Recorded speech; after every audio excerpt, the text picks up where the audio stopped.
Hi guys, welcome back or welcome to DreamWorks Switch to Life. And in today's video, we're going to be reviewing the most forgettable of the DreamWorks movies. That, of course, is Home. Yeah, honestly, that name is just so generic that you could literally just say Home and no one would know that you're talking about this specific movie. So, with that in mind, what would be a better title for this movie? Well, considering that it's based off of a book called The True Meaning of Smek Day, which also got a sequel, I believe that the name of this movie should have been Happy Smek Day, which is exactly what it was going to be until they changed it to Home for some strange, inexplicable reason. Anyway, the reason that we're talking about the movie Home is because it just barely turned 10 years old as of yesterday. Speaking of, I would recommend that you actually read the book, as some people have said that the book is actually better than the movie. Granted, I myself haven't read it, but that's just because I can't find a copy at my library. And if you're wondering if it's gonna be the same thing, it's actually not. Because from what I understand, the book is more mature when it comes to its approach with the storytelling than this movie, which goes for a more childish approach. Also, the Boov don't actually conquer the entire world, they just conquer the United States and relocate the humans to Florida, not Australia. And a big reason for this change was because the movie makers wanted to go for more of a worldwide approach. So they cut out all of the scenes that focused on Florida and Arizona and trotting across the country and stuff like that, and instead replaced it with a globe-trotting adventure in Paris and Australia. However, the basic plot synopsis is the same, just a little bit different. In the book, the main character is actually Tip, and with her cat Pig, she actually teams up with an alien named J-Lo, which, fun fact, is actually the nickname of Jennifer Lopez, who actually played Tip's mom in the movie. However, when she signed on, she said, "It's a fun idea, but I want it to be changed," so they changed it to O. Anyway, the film and the book continue with them going on an adventure, and eventually, due to a mistake from O, or J-Lo, I guess, they actually sent a signal to the Gorg, alerting them that the Boov have invaded planet Earth, and the Gorg tried to attack, and now it's up to both Tip and J-Lo, or O, to save the world, in both the movie and the film. And, well, I think that the movie just deserved better. Sure, it was a box office success, but surprisingly, not a lot of people actually like it. They just say it's passable, or at the very worst, it's bad. The problem is, compared to other DreamWorks movies, this movie doesn't take any risks. In trying to go for a more childish and funny approach, it lost what made the original book so loved by being less mature, and because of it, there's just not a lot of risk-taking involved in this movie, and it just feels like a generic kids movie, and unfortunately, I just don't feel that way. I actually really enjoy this movie because it has a very fun, unique concept, especially when it comes to the Boov species, which I really loved. However, I can see why a lot of people would be upset. I just don't really feel that way. I actually really enjoy this movie, but the problem is because it doesn't take the risk approach that most DreamWorks movies are known for, it just kind of fails. And combine that with its forgettable title, this movie has become one of the most forgettable DreamWorks movies ever. Despite that, I really enjoyed this movie because of the Boov's design. They're super funny, especially with the way they're shaped and their colors. I love how they're chameleons and you can just tell their moods based on what color they turn. You know, like green for lying, or red for anger, yellow if they're happy, blue if they're sad, and of course purple just whenever they're not feeling a strong emotion. Purple is their natural color. I also love the Boov technology in this movie, especially how advanced it is. It's super creative, not to mention the fact that they also have some very fun customs, like the funny way that they talk. My favorite line has to be, "What is the purpose of your face?" Alpine. Also, can we all just agree that Captain Smek is the funniest DreamWorks villain of all time? He's not big, he's not powerful, he's just funny. You! The purple one! Not that purple, the other purple, not that purple, this purple, that purple, that purple, the other purple, that one. Yes, you! But with that in mind, they also have a very weird custom of running away in terror whenever they're faced with a problem. If Boov chance of success is fallen below 50%, Boov give up. Humans do not.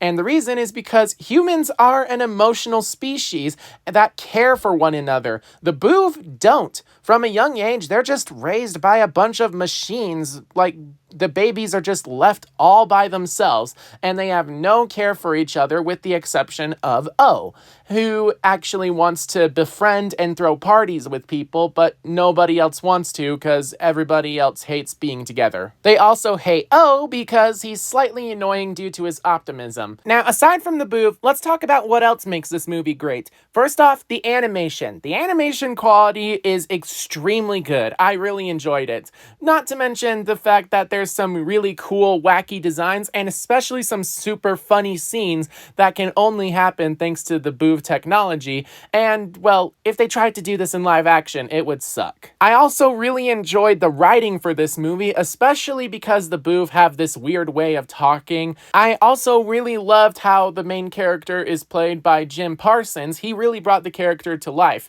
The other character, Tip Tucci, not so much. I really enjoyed her character, but unfortunately not her actor. See, the thing is, Rihanna is supposed to be playing this 15, maybe 12-year-old kid, and she just doesn't come across as a kid. I mean, yeah, the animation does a good job of doing it, but then the voice, not so much. And I'm pretty sure the only reason that they got Rihanna to play Gratuity Tip Tucci was so Rihanna could be involved in the soundtrack, which, speaking of, I love the soundtrack for this movie. Not only does Rihanna bring a bunch of her popular songs to this film, most of which are actually debuted here, I believe. I could be wrong, though. But there's also the background music, which I really love because it's so unique. It's fun, bouncy, and definitely out of this world, like an Alien movie. So I really enjoyed this movie because of its story. Yeah, it's a little bit simplistic, definitely childish, but it's also extremely funny, especially when it comes to some of the very unique scenes, not to mention the dialogue, and of course, the emotion.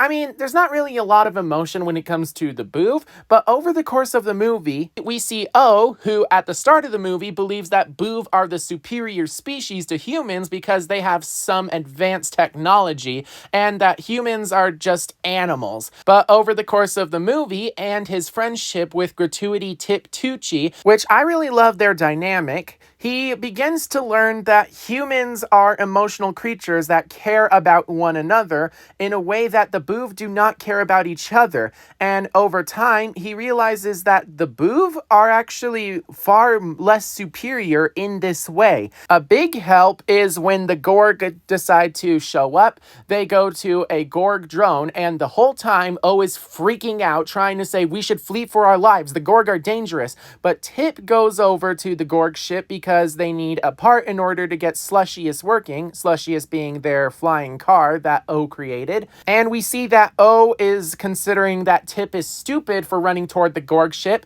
I cannot.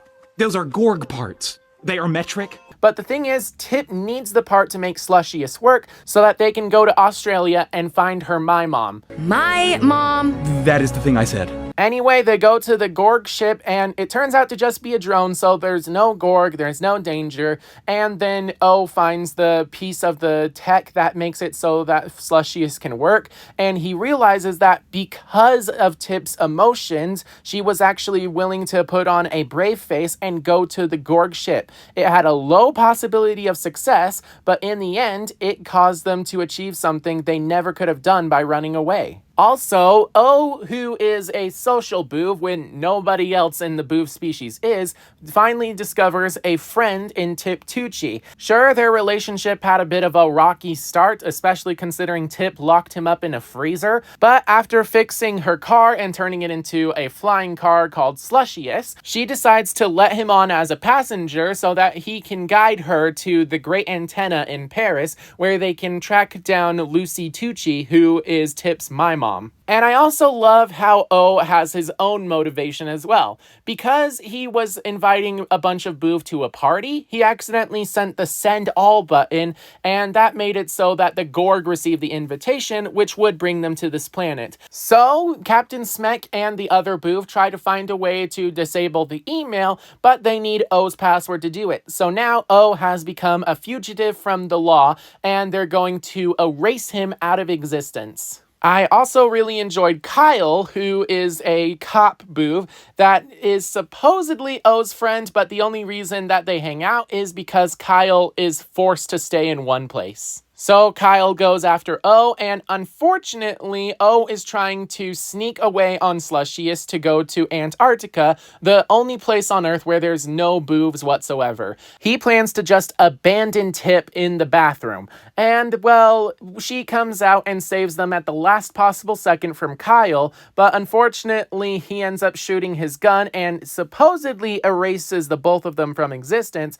when in reality, they just flew away at a super high speed. Over the course of the journey, they start to bond as friends, and eventually O realizes that humans are far more complicated than they were led to believe. So they go to Paris, also known as the Great Antenna, at which point O realizes that the Boov haven't stopped his email. So they log in with his super simple password and cancel the email. Then they track down the human ID of Lucy Tucci, at which point they go to Australia right after Smek declares that O needs to be erased from existence because he's made far too many mistakes. Well, according to the Boov law, you can only make 9 mistakes, and he's made 62, with his latest one actually putting the entire species in danger. So of course they're gonna try to kill him so he doesn't make a 63rd. You cannot guarantee you would not make a mistake again. But I would not. But you might. But I would not. Oh, we could go round and round. But I would not. But you might. But I would not. I love this. But I would not. But I would not. And it's at this point when he tries to run away and even saves Tip that she realizes that he's actually a genuinely good Boov, and so their friendship is taken to a whole new level. Anyway, they continue only to find out that the Gorg have invaded. They use the Gorg super chip to go to Australia, and that's when O sees that the entire Boov species is fleeing the planet because the Gorg are about to show up and destroy planet Earth. So O tries to lie and say that Lucy is actually on the Boov ship that is about to leave Earth, but unfortunately he can't convince Tip because he turns green. So Tip realizes that O is lying to him and just trying to save himself, and their friendship is betrayed. And O is just so mad because he doesn't understand why this simple human person won't listen to logic and reason. If they stay to look for my mom, they won't have time to escape the planet. And, well, Tip doesn't really care.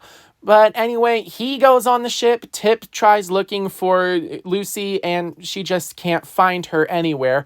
Meanwhile, O is trying to blend in, at which point the Gorg are about to catch up with the Boov, and with the load that they're carrying, they can't actually outrun the Gorg. So O runs towards the danger and uses the Gorg super chip to make it so that the Boov ship can actually achieve new highest of speeds. Everybody is calling him a super Boov because this whole time the Boov have been taught to run away from the danger, and he just ran towards it. Of course, Captain Smek doesn't like this, and he gets super jealous, at which point Kyle steps up, and he decides to dethrone Captain Smek and give the scepter to O. So now O is the new captain of the Boov, and the reason I really love that Kyle steps up is because this whole time O has been trying to make a friend with Kyle, and Kyle decides to apologize for not being a good friend back to O. However, because of that, O begins to realize that he also hasn't been a good friend, and he abandoned his friend back on Earth. So using an escape pod or something, I'm pretty sure he didn't take the entire Boov colony with him. They go back to Earth, at which point he tracks down Tip, and then using the human ID for Lucy Tucci, they track down Lucy and reunite Tip with her my mom. And it's at this point that O finally sees why family is so important to humans and how much joy they actually bring to each other. And then he realizes that for years, the Gorg have been chasing after the Boov for such desperation. And then he opens up a space rock, which was taken away from the Gorg. Captain Smek called it the Shusher. Why is it called the Shusher? Shush! But when he opens it, he discovers a very bad surprise. Gorg are not the takers, Boov are. So O decides to lead Tip and Lucy to Slushius, at which point he locks them in the car and sends them up into the sky so that they can't interfere and get caught up in the danger. Then O tries to find the Gorg ship and apologize and give them back the Shusher, but they can't see him because, well, the ship is just so massive and he's so small. So Tip decides to distract the driver using a mirror that she got for her mom's Christmas present.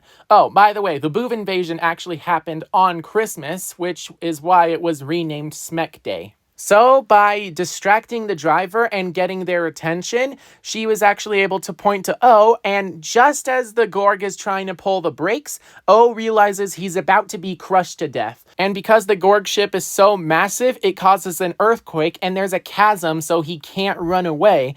And Tip is right there and trying to help him, and all he does is accept his fate, so he throws the Shusher to Tip and gets crushed to death. Except, this is a kid's movie, so it's revealed that he just happened to hide under an opening under the underside of the Gorg ship. And so they have a talk with the Gorg, and it's revealed that the Shusher actually contains hundreds, maybe thousands of tiny Gorg babies, and this whole time, the Gorg has just been so desperate to get its family back, especially because it is the only one that's still alive. And if he died, then the entire next generation would go extinct. And so, a couple of weeks later, we see that Boov and humans have learned to coexist on planet Earth, and O has decided to move in with Tip and Lucy, and also Pig Cat.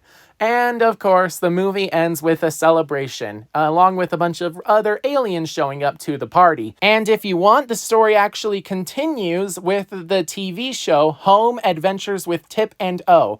Unfortunately, it's no longer on Netflix. You actually have to go and buy it. And honestly, I just really liked this movie because it was cool to see O and his character development. He went from this one guy who is so optimistic in trying to find a friend to realizing that his species is actually flawed and that humans are far superior when it comes to social skills, and he grows as a person because of it. He understands now that there is something called emotional risk where you go even if the chance of success is below 50. We also see Tip and O bond as friends. Even though they started out not trusting each other, they eventually formed a genuine bond, which I really loved. Combine that with the fact that this movie, while simplistic with its story, is actually super funny, beautifully animated, and has amazing music, though I admit the voice acting could have been done a little bit better. This movie deserves to be a DreamWorks gem, but thanks to its title, as well as its simplistic story. But honestly, this movie deserves better. So what do you guys think?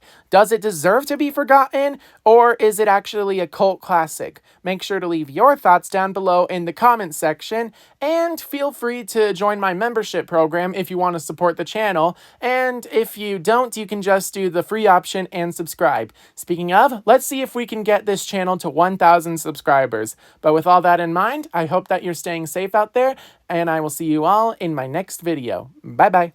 This is #1 disaster. This planet was hard to find, and I will not abandon it. Someone fetch me my stress blankie. So soothing.